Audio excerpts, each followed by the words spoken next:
ఎక్కడ భార్యకి మెయింటెనెన్స్ ఇవ్వాల్సి వస్తుందో అని చెప్పి తను పూర్తిగా ఉద్యోగాన్ని దాన్ని పూర్తిగా మానేసి తన ఇంట్లో కూర్చోవడం జరిగింది. నాకు ఎటువంటి ఆధారం లేదు కాబట్టి నేను నా భార్యకి మెయింటెనెన్స్ ఇవ్వలేని పరిస్థితి వస్తుంది. నేను మెయింటెనెన్స్ ఇవ్వలేను అని చెప్పి ఆ సందర్భంలో అతను కోర్టుకు పెట్టుకున్నప్పుడు ఆ విషయంలో కూడా కోర్టు ఒక ల్యాండ్‌మార్క్ జడ్జిమెంట్ ఇచ్చారు. అదేం చెప్పారంటే, "నువ్వు ఏమైనా చెయ్యు." అంటే ఇంకా పచ్చిగా చెప్పాలంటే అడుక్కు తినేనా నువ్వు ఏదైనా చెయ్యు. నీ భార్య పిల్లల్ని పోషించాల్సినటువంటి ఆ నైతిక హక్కు నీకుంది. అందుకే పెళ్లి చేసుకున్నావు కాబట్టి భార్యని, పిల్లల్ని ఏదో రకంగా అంటే ఎంత మొత్తం అంది ఇర్రెస్పెక్టివ్ ఒక నీ యొక్క ఇన్‌కమ్‌ని ఆదాయాన్ని బట్టి ఉంటుంది గానీ, కనీసం భార్య పిల్లల్ని పోషించుకోవాల్సిన బాధ్యత తన భర్త మీద ఉంది కాబట్టి నువ్వు ఏమైనా చెయ్యు. దీన్ని ఇంకా చెప్పాలంటే దొంగతనం చేసైనా సరే భార్యని పోషించుకోమని చెప్పారు. కానీ జడ్జిమెంట్ అలా చెప్పలేదు.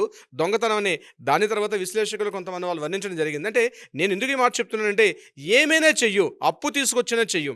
అట్‌లీస్ట్ రోడ్డు మీద ఏదో చిన్న వ్యాపారమో లేకపోతే ఒక ఆటో రిక్షా నడుపుకొని ఏదో ఒకటి